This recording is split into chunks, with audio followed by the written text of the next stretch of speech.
ខ្ញុំធីតាសូមជម្រាបសួរប្រិយមិត្តទាំងអស់ដែលតែងតែតាមដានកម្មវិធីធ្វើម្ហូបរបស់នាងខ្ញុំគឺថាថ្ងៃនេះនាងខ្ញុំមានមុខម្ហូបថ្មីទៀតហើយគឺនាងខ្ញុំធ្វើសម្លต้มยำគ្រឿង seafood ចាហើយនាងខ្ញុំប្រើបន្លែដូចជាផ្សិតនេះគេហៅផ្សិត oyster mushroom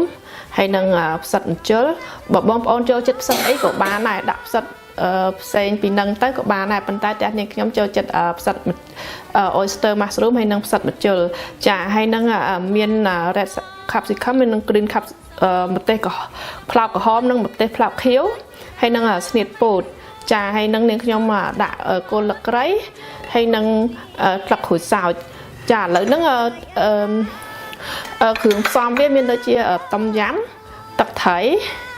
នាងខ្ញុំប្រើខ្ទឹមដើម្បីលីងគ្រឿង seafood នេះដើម្បីកុំឲ្យវាមានជាតិឆ្អាបសម្លយើងតែមានជាតិឆ្អាបញ៉ាំអត់ឆ្ងាញ់ទេអញ្ចឹងពេលដែលយើងលីងឲ្យវារៀងដាច់ទឹកលីងឲ្យវាអស់ជាតិឆ្អាបបន្តិចមុននឹងយកទៅស្លต้มយำចាហើយនឹងប្រេងឆាប៊ីចេងស្ករនិងទឹកត្រីចាឥឡូវហ្នឹងតាមដានមួយនាងខ្ញុំនឹងបង្ហាញពីរបៀបធ្វើសម្លต้มยำឥឡូវហ្នឹងនាងខ្ញុំចាប់ផ្ដើមហាន់ខ្ទឹមក្រហមច្រឡំខ្ទឹមក្រហមម្ទេសផ្លោកក្រហម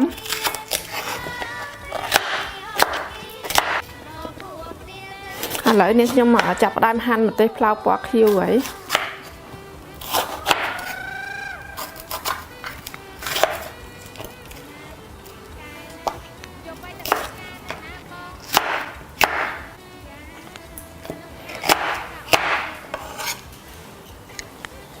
នឹងនាងខ្ញុំចាប់ដើមធ្វើស្លต้มยำស៊ុបជាមួយគ្រឿង seafood ហើយអាគ្រឿង seafood ហ្នឹងតើយកទៅឆាសិនចាំធ្វើដាក់ស្លបើមិនចឹងទេវារៀងមានក្លិនឆ្អាបចាឥឡូវនេះនាងខ្ញុំធ្វើការឆាគ្រឿង seafood ហ្នឹងឲ្យវាអស់ជាតិឆ្អាបតិចសិនចាឥឡូវដាក់ខ្លាញ់ចូលក្នុងខ្ទះហើយវាខ្ទះនឹងក្តៅហើយនាងខ្ញុំចាប់ដើមដាក់ខ្ទឹមចូល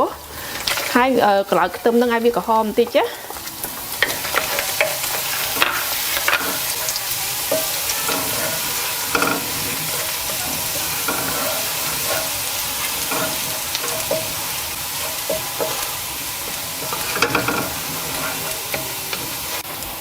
ណាឥឡូវនេះខ្ញុំចាប់ផ្ដើមចាក់គ្រឿង seafood ទាំងអស់ហ្នឹងចូលតាណាគ្នាហើយ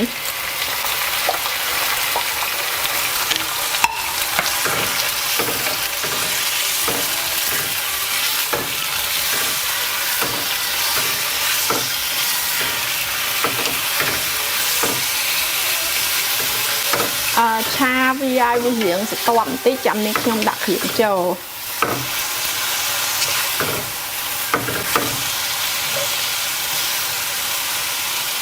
ចាឥឡូវហ្នឹងវារៀងទ្រមហ្នឹងអញ្ចឹងនេះខ្ញុំចាក់ទឹកត្រីចូល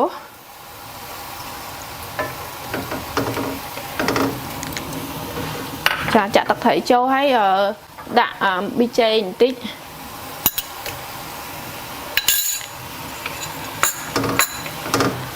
ហើយបាច់ចាំដាក់ស្ករសឯងកុំដាក់ស្ករសព្រោះអីអាហ្នឹងយើងយកទៅចាក់នៅក្នុងទឹកស៊ុបព្រោះអីខ្លាចវាជ្រុលផ្អែម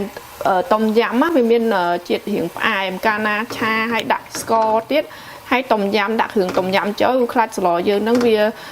ជាតិស្ករវាផ្អែមវាទៅជាស្លហ្នឹងអត់ឆ្ងាញ់ទេចាំពេលភ្លក់បើសិនជាស្ទើស្ករចាំដាក់ថែមតាមពីក្រោយយើងស្រួលកែកាលណាតែយើងដាក់ជ្រុលហើយស្លយើងវាពិបាកកែហើយវាខូចលែងឆ្ងាញ់ហើយចាឥឡូវហ្នឹងនាងខ្ញុំឆាវារៀងប៉ុណ្ណឹងណាប៉ុណ្ណឹងបាននាងខ្ញុំចាប់ផ្ដើមបិទហ្គាសហើយនាងខ្ញុំយកគ្រឿង seafood ហ្នឹងយកទៅដាក់នៅក្នុងទឹកស៊ុបចាឥឡូវហ្នឹងអានេះទឹកស៊ុបឆ្អឹងមាន់ណានាងខ្ញុំស្ងោររួចហើយអញ្ចឹងនាងខ្ញុំចាប់ផ្ដើមដាក់គ្រឿងចូលហើយទឹកស៊ុបហ្នឹងគឺដូចនាងខ្ញុំបានប្រាប់រាល់វីដេអូលើកមុនអញ្ចឹងគឺថាស្ងោរទឹកស៊ុបហ្នឹងគឺថាដាក់ស្ករប៊ីចេង7ចូលទៅដើម្បីឲ្យបន្លែនិងសាច់យើងហ្នឹងមានរសជាតិប៉ុន្តែអាមិញអាឆាមិញហ្នឹងវារៀងដាក់ទឹកត្រីប្រៃហើយអញ្ចឹងដាក់ទឹកស៊ុបនេះបន្ថយដៃបន្តិចប្រយ័ត្នជ្រុលដាក់ទៅវាប្រៃហើយស្ករសខ្ញុំអត់ប្រើទេថ្ងៃខ្ញុំអត់តន់ដាក់ទេព្រោះអីខ្លាចវាចេញផ្អែមចេញពីគ្រឿងต้มยำ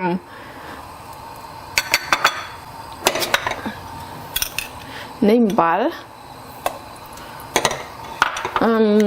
tập thấy nhâm của đã đái của ấy tôm yum dưỡng mình chít ám hay nâng chít ám hay chít phèo hay chít chu được này hay đã sờ và chặt mền tên lại bị trôn lá chả lời nó cứ than đi cho mà chặt đái đã sọc khử sao chấu cô lực khấy nâng môn nâng đã đom bia ai hiển tuộn tí chắc đành bay ai bia chân khăn ngồi ai bia khăn thật đặc ngồi cô lực khấy hay nâng nhưng mà bong lực khử sao đã chó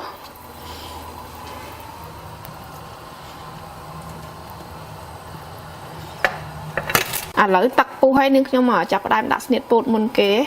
phụ ấy snit bột nâng phải lại vì ở lúa gì chẳng ban nâng nhưng phở môn kế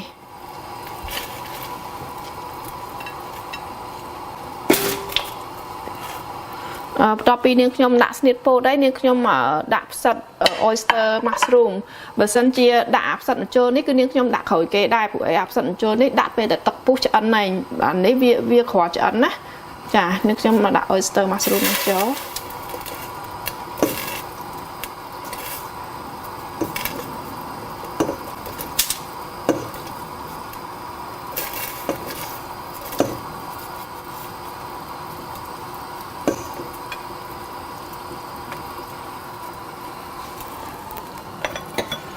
hai trăm p đại tập cố bản ban nhưngខ្ញុំដាក់គ្រឿង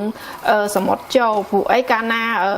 ទឹកវាអត់ពោះយើងចាក់គ្រឿងសមុទ្រនឹងចូលវាធ្វើឲ្យស្លយើងនឹងក៏មានជាតិឆ្អាបដែរចាឥឡូវហ្នឹងទឹកហ្នឹងពុះហើយពេលដែលទឹកពុះនាងខ្ញុំចាប់ផ្ដើមចាក់គ្រឿង seafood ដែលនាងខ្ញុំលេងមិញហ្នឹងអញ្ចឹងចាក់វាចូលទៅក្នុងទឹកស៊ុបហ្នឹងតែម្ដងទៅ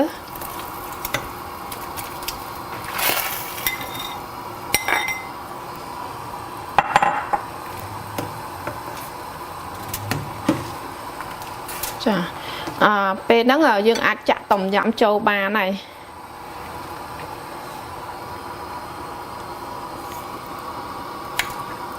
ខ្ញុំដាក់ប៉ុណ្នេះសិតខ្លាចវាជ្រុល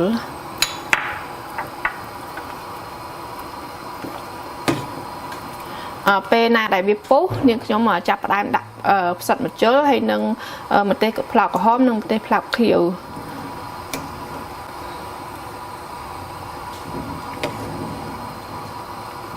ឥឡូវនេះខ្ញុំមកដាក់ต้มยำហ្នឹងទាំងអស់ព្រោះអីវាអត់វានៅស្ទើឥ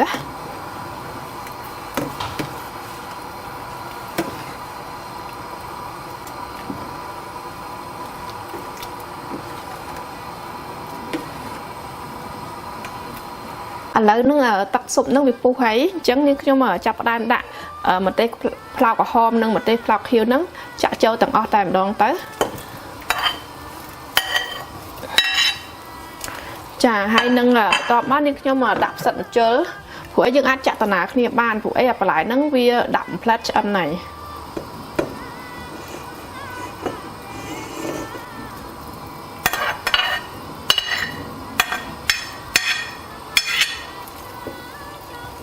ហើយស្លต้มยำហ្នឹងណាបើបងប្អូនស្ទើរម្ជូរកុំច្បាច់ម្ជូរដាក់នៅក្នុងឆ្នាំងហ្នឹងណាព្រោះអីកាលណាច្បាត់ម្ជូរក្រូចឆ្មាដាក់ចូលទៅក្នុងឆ្នាំងហ្នឹងអាម្ជូរក្រូចឆ្មាហ្នឹងវាទៅជាកាត់ក្លិនต้มยำហើយវាទៅជាញ៉ាំទៅជាក្លិនម្ជូរក្រូចឆ្មាមិនមែនក្លិនម្ជូរต้มยำទេអញ្ចឹងបើសិនជាចង់ញ៉ាំស្ល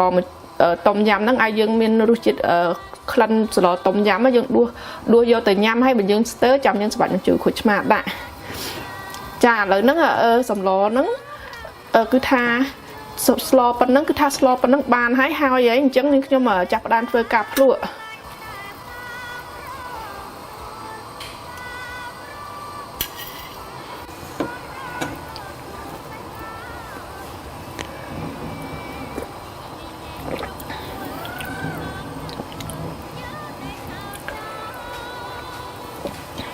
ប៉ុណ្ណឹងនេះខ្ញុំចង់ដាក់អំបិលថែមបន្តិចទៀតដាក់តែអំបិលទេព្រោះអីស្អីល្មមហីហើយរៀងស្ទើរមកជូរបន្តិចប៉ុន្តែនាងខ្ញុំអត់ដាក់ต้มยำថែមទៀតទេដោយសារតែបើសិនជាខ្ញុំដាក់ต้มยำថែមទៀតស្លហ្នឹងវារៀងមានជាតិផ្អែមណាព្រោះអីต้มยำហ្នឹងវាមានជាតិផ្អែមអញ្ចឹងកាលណាផ្អែមពេកស្លហ្នឹងវាអត់ឆ្ងាញ់ទេសុខចិត្តច្បាច់ក្រូចឆ្មាខាងក្រៅឆ្នាំងវិញអំបិលថែមអំបិលតែប៉ុណ្នេះចា chẳng nên trong cái tha sờ nắng phần nắng ba này chọn này chẳng là nên nhưng mà chặt pe đại việt bố cứ tha sờ nắng cứ tha sờ hao vậy chẳng là chặt đam hiệp trong nhầm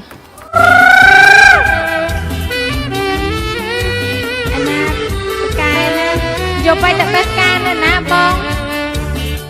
dạ anh nó ca cái ca orchidea ta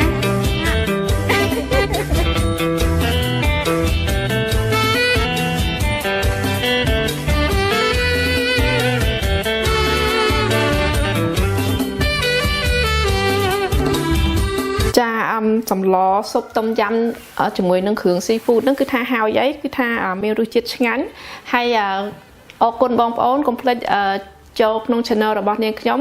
complete ចុច subscribe ហើយនឹង like ផងចាអរគុណច្រើន